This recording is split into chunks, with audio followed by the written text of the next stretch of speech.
Bienvenue pour une autre recette de cuisine rapide et facile. Aujourd'hui, je te fais du ragoût de pommes de terre.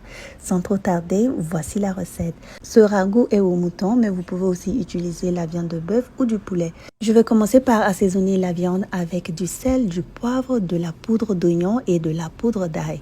Je ne mets pas beaucoup d'assaisonnement parce que la viande de mouton à elle-même est déjà tellement savoureuse. Je vais ensuite ajouter un filet d'huile et puis on mélange bien. Pour cuire la viande, je vais la passer à la friteuse sans huile pour 30 minutes, mais vous pouvez aussi faire cette cuisson à l'huile ou bien au four. Alors, pendant que la viande est en train de cuire, on va commencer la préparation de notre sauce. Pour ça, je vais mettre un filet d'huile dans la casserole et je vais y ajouter un oignon découpé et aussi un demi-poireau. Je les laisse ramollir pendant 5 minutes et ensuite j'ajoute une tomate découpée aussi en dés et puis du poivron. Ici, j'ai pris un demi-poivron jaune et puis un demi-poivron rouge. Ensuite, je vais y ajouter de la pâte de tomate, une cuillère à soupe de pâte de tomate. Je laisse frire tout ça pendant au moins 10 minutes. Cela permettra de couper les gras de la pâte de tomate et aussi cuire les légumes. Prochaine étape, je vais ajouter de la pomme de terre. Ici, j'ai pris 5 pommes de terre à chair fondante qui sont vraiment très particulières et bonnes pour les mijoter et les ragoûts. Ensuite, on va rajouter 1 litre d'eau, 3 gousses d'ail coupées en lamelles et puis nos épices.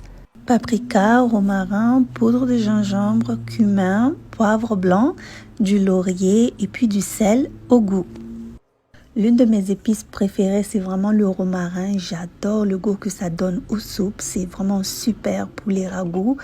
On va laisser cuire ça pendant au moins 15 minutes. Et pendant ce temps, je vais jeter un coup d'œil à ma viande qui a été bien dorée et elle est assez parfaite cuite. Le ragoût aussi est en bon chemin. Après 15 minutes, voilà à quoi ça ressemble. Ce qu'on va faire maintenant, c'est de rajouter notre viande au ragoût. Le fait de cuire la viande séparément me permet de gagner en temps et la cuisson à la friteuse sans huile donne ce goût particulier à la viande, un peu fumé, croustillant, qui va apporter vraiment du peps à mon ragoût. J'ajoute un peu de persil et puis un piment et puis on va laisser cuire encore quelques minutes pour que la sauce puisse bien se saisir du goût de la viande. Je vérifie enfin pour voir si tous les assaisonnements sont comme je souhaite. Et puis voilà, notre ragoût est prêt pour une cuisine rapide mais vraiment savoureuse.